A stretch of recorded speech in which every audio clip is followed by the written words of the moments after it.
And welcome back to Subculture After Dark. Well, one of the biggest tours next year is going to be the amazing tour that is going to see Kreator touring with Inflames. And of course, we already chatted to the guys from Inflames, but tonight we've got a very, very special guest on the phone. We've actually got Millie from Kreator. Welcome to the program, mate. Hey, Dave, how you doing? Thanks for having me. No worries at all. Now, there are so many of our listeners who are so excited about this tour coming up in February. Tell us a little bit about how you feel about heading back to Australia for the first time since 2017.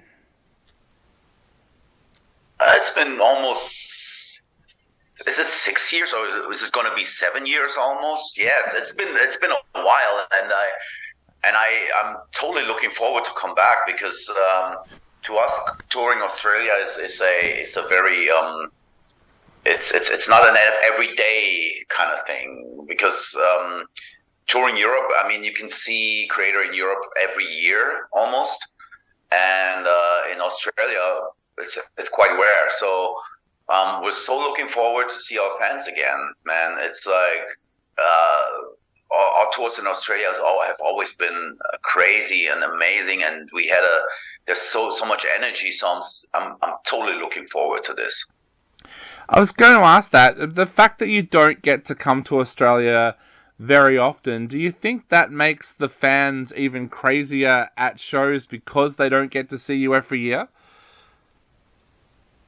Maybe, but it makes us also more excited about the shows. I mean, not that we're not excited when we tour in Europe or anywhere else in the world. It's always the same kind of excitement. But coming to Australia is special. It's very unique for us because, like you said, we don't get to play Australia so often, and it's quite far to, and it's quite a like a thing to even get to Australia for us, because it's on the other side of the planet, and yeah, maybe that makes the fans more crazier. It definitely makes us more looking forward to it. The first couple of times you came to Australia, were you aware of how many fans you had here before you came to Australia? The first time we came, I think it was in 93 or 92. And I wasn't there. It was before the internet, so we didn't know what to expect at all. We were touring for almost a week, and or a week at the time, and of course, we were overwhelmed by the reactions, and we heard so much about the Australian crowds, and at the time, and since then we came back as much as we could, and as many times as we could, and it's been growing since. Our fan base got stronger and stronger, and I think growing with our fan base, the metal crowd in general has become very strong in Australia over the years. It's definitely one of the main countries for metal, in my opinion. Every time we come, we get the impression that people really are really hungry for live music and for metal music. We've talked about this a couple of times on our show. I'm in my 40s now. Back when I was a teenager, if you listened to heavy metal at high school, you were kind of ostracized for it, and there was very, very few kids that listened to metal. These days, when you walk past a high school, metal t-shirts are absolutely everywhere. Have you noticed that with Australia? Do you think over the years that heavy metal has got a stronger fan base here in Australia now than it ever has before? Yeah, but if you think about it, the heavy metal culture itself has been around for 50 something years when you Yeah. when you when you start counting from, like, say, bands like Black Sabbath and Led Zeppelin, and since then there's been a few generations of older people that stuck with it, and the younger kids that just discovered the beauty of this culture and this music, and good thing is that, like you said, I mean, if you go to a high school now and there's younger kids discovering or getting into metal as their first love, they might stick around forever, and so it's growing. You know, the people that are still with us, the people that haven't died yet, are still there. So we have like a nice mix of older and younger audience in at the live shows, and it's only good for the scene. It's only a great thing if generations are uniting for the celebration of this kind of music.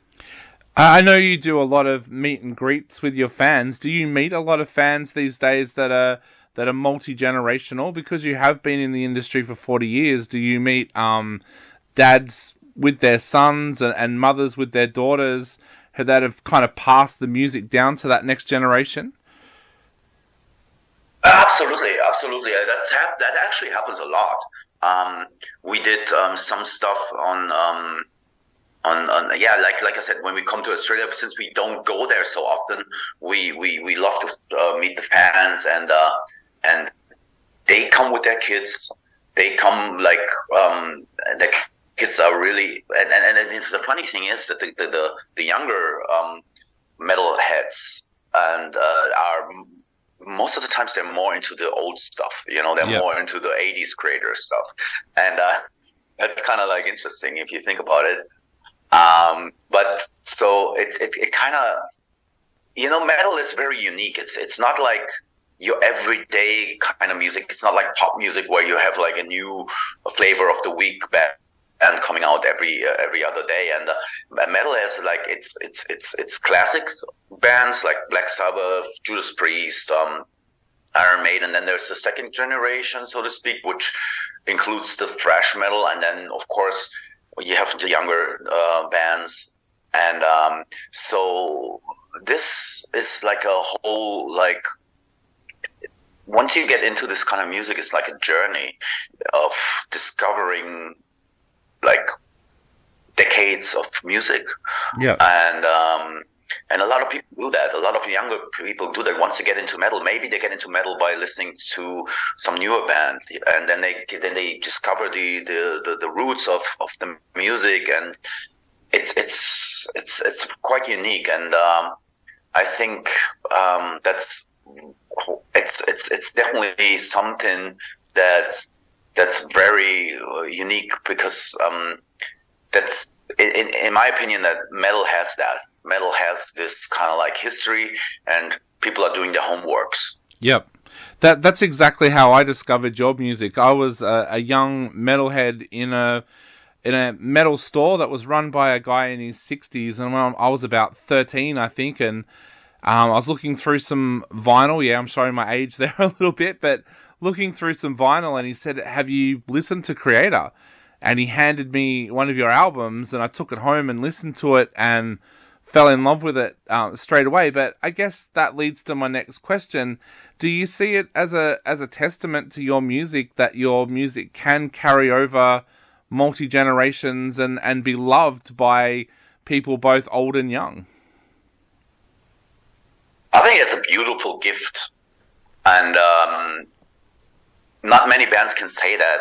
And I think a lot of metal bands can say that, because metal is, like I said, it's this almost nerdy in a very good way form of music where people kind of they do discover, like I said. I mean, if you get into like some kid that gets into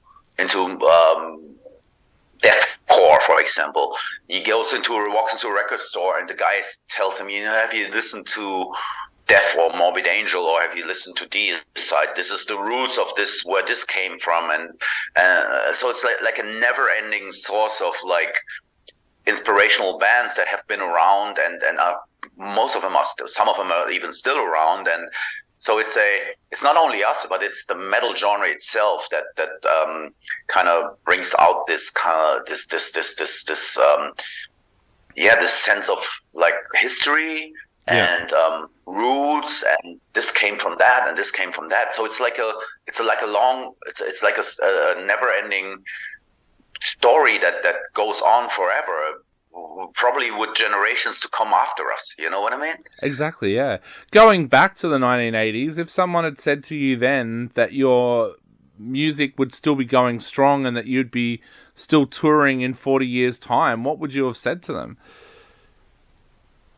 The thing is, when you're that young, you don't think in these categories. You don't think in these dimensions. You're not like, when I was starting the band, when I was 16 years old, I was thinking, no way am I going to do this. Maybe I'm going to do this for 5 years. I didn't even know what I was thinking. I was thinking that I want to play heavy metal. I want to play this kind of music and I want to express myself artistically. And that's all I thought about. And I never thought about like what's going to be in 40 years. It's like, but now looking back, of course, at a different point in time, it's easy to say, yeah, I've known it all along, but it's not the case, Yeah. I don't. When you start up, you just go with the flow, and that's what I still do, basically. Yep. Now, as I said before, you guys are touring with Inflames. Are you guys great friends with Inflames? Do you know? Are you fans of their music? Like, this is a tour that we're so excited about. Where does that relationship between Kreator and Inflames come from? I've known Inflames since they started. Yep. And we've met many times at festivals, and we always like hang out when we can. And so to me, Inflames is one of those bands that kind of like were influenced by the same music. They were big Iron Maiden fans, just like Kreator. And they, I think Anders told me once that he was also a big Kreator fan. So it's like a slightly different generation, not so much, but it's a band that has a very strong catalog, and they did amazing stuff and when they started, and they still do amazing stuff nowadays, and they experimented. They're really like exploring different types of music, and I love that about bands. And I'm really happy that we finally, I mean, we've crossed paths many times on festivals, but we never did an actual tour with Inflames, so I'm really looking forward to this. Now, the big question, you've got 40 years worth of music to choose from. How do you pick a set list when you're coming to a country like Australia that you don't get to come to very often? Tell me about it. It's a little bit of a challenge, to be honest with you. Of course, we want to present some of our new stuff from Hey über alles and stuff that we recently released, but also there's a huge chunk of like history, and we have a pretty cool set list, I think, and that covers almost every era of the band, and I think nobody will be disappointed, and yeah, but you're absolutely right. It's getting harder and harder the more albums we put out to pick the right songs, and there's always going to be that certain fan in the crowd that goes like, "Why didn't they play this or that song?" Yeah. And it's hard, man. But we try. We give our best. Give 150% to at least cover like all the songs that we think are important for the history of the band, and I think we're doing quite good with that, because the selection of songs it's cool. Definitely. Now, I know we're running out of time very quickly, but I just had two quick questions. First of all, aside from touring Australia in 2024, what have you got planned for next year? Oh, there's going to be a big tour in Europe that we haven't announced yet for the end of 24. There's going to be huge festivals that we're going to play. And we're going to work on new music. I'm working at the moment as we speak. I'm working on new music, and yeah, there's going to be a documentary about the band. Oh, wow! And there's going to be a director. Yeah, the director is going to follow us around the world. I think she's coming to Indonesia and Japan with us, maybe also in Australia. We haven't talked about that yet. So that's going to be the documentary will be like in a year in the life of Kreator or something. We'll see how it develops. She's gonna follow us around with a camera. So, and that's not like it's not like a low budget kind of thing. It's gonna be a cinematic experience. So I'm really excited about that. Wow, that's going to be absolutely amazing. And to finish off, one last question. What would you like to say to all of your fans out there before they go out and grab tickets to this amazing tour? You're gonna get the double treatment. You're gonna get the full double treatment. First, you get kicked in the head by either Kreator or Inflames, and both bands are gonna give 150%, and it's gonna be a great night of metal that they should not miss.